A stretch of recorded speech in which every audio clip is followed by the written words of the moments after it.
Hi, my name is Matt, and about a year and a half ago, my wife and I decided to do something a little crazy. We moved away from family and friends up in Minnesota, and we moved down to the Ozarks, decided to buy some raw land and start a homestead, which is kind of a common theme these days. A lot of people are doing it. Um, and we are off grid at this point, and will probably remain that way.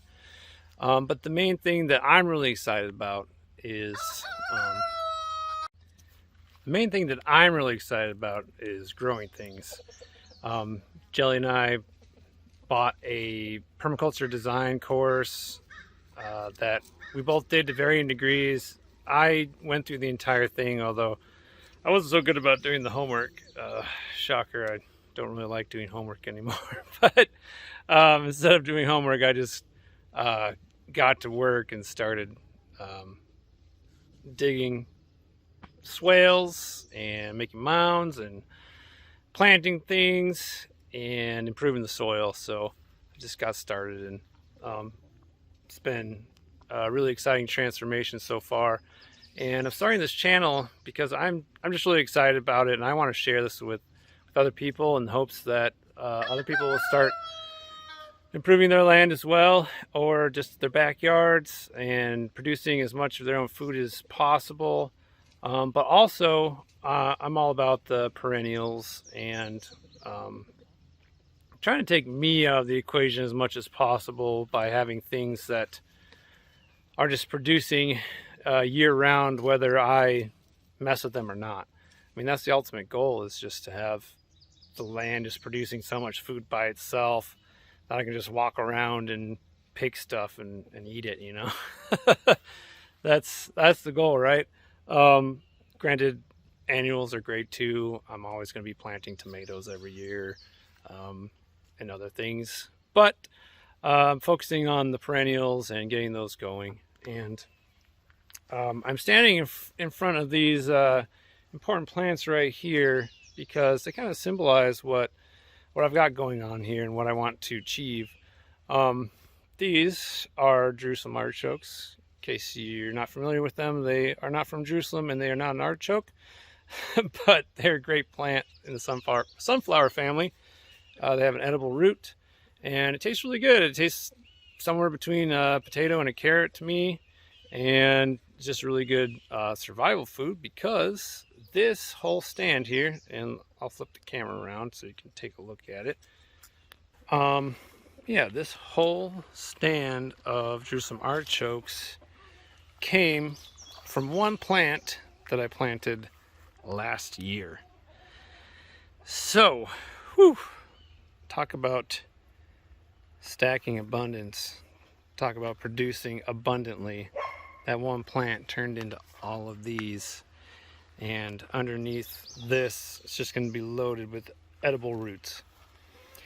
And so this is what I want. I want things that are going to be just producing abundantly for me, and I want to improve the land so that everything is growing well with minimal inputs.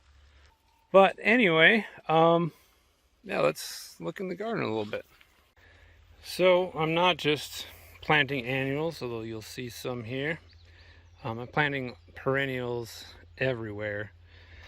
And so, for example, here in this mound, we've got some lovely asparagus.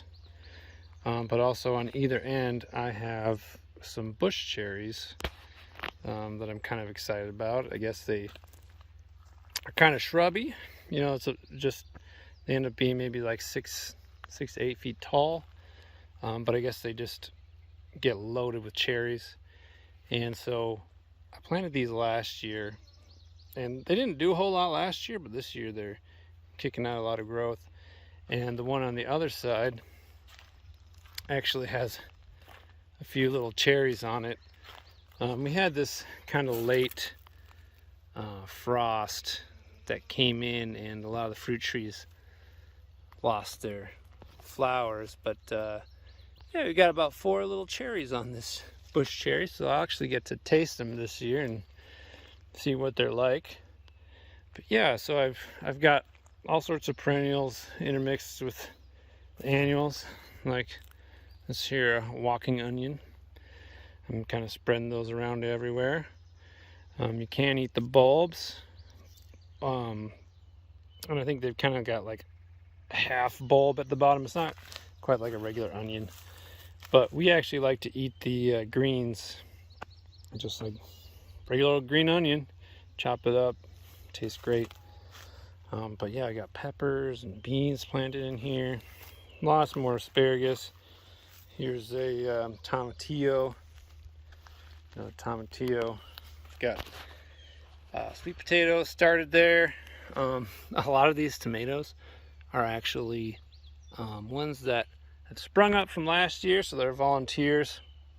Not all of them. Obviously, this bigger one is one that we started. But this is kind of what I would like to see in the future, is just annuals springing up from last year, so I don't even have to start them, don't have to plant them. I can just be lazy and just have them springing up everywhere and start producing for me with zero effort. That would be great. But I'm trying to keep the soil covered, and I just spread some manure around these two because I just planted that one because the space was looking a little bare. Wanted something else in here, so I got another bell pepper, and that's a Thai chili over there. But I've got cucumbers going everywhere, and I would like to actually plant more because they are serving a wonderful function of being ground cover and just keeping the soil less hot and helping it to not dry out as quickly. But yeah, so let's see, in the middle I've got a beauty berry. I've heard that the berries are good as an insect repellent, and also they are tasty. You can make kind of a lemonade sort of drink with them, and they're bright purple and just really pretty. So some of the things in here are just eye candy, I guess you could say, because they look cool and I want them to be around. And one of our friends showed up with a bunch of corn that had sprouted, and she gave those to us, and I decided to throw some corn in here. Why not? So yeah, I've just got a bunch of stuff going on. One thing you'll notice in here is that I have some Jerusalem artichokes popping up everywhere. So last year I planted them in a few different places, and I wasn't really aware of just how prolific they were. So in hindsight, I wouldn't have planted them everywhere. That was kind of a bad move. Now I'm keeping them outside of this garden area, just in wild places where they can just go crazy. But all I've been doing is just coming in here periodically and pulling them out and feeding them to my rabbits, because rabbits love them.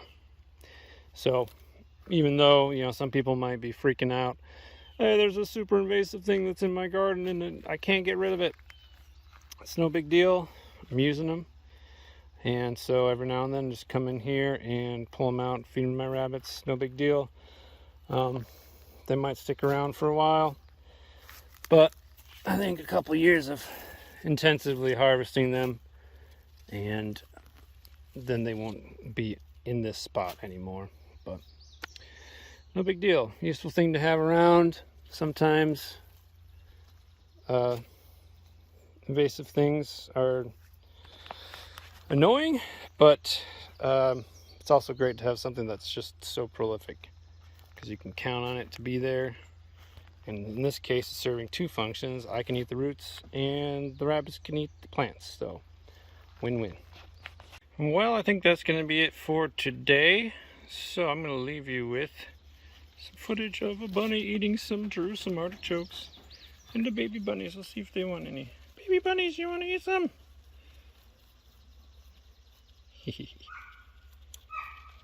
Mama bunny's chowing down.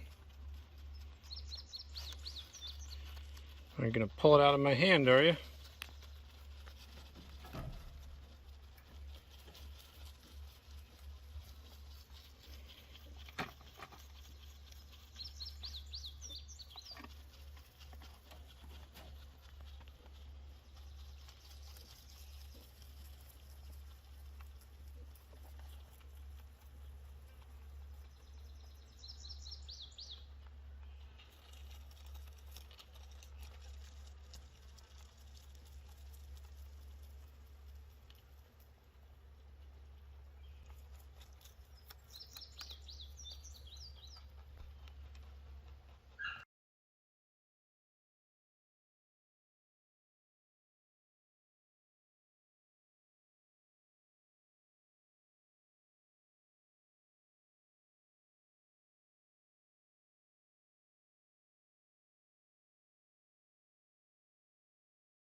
certainly.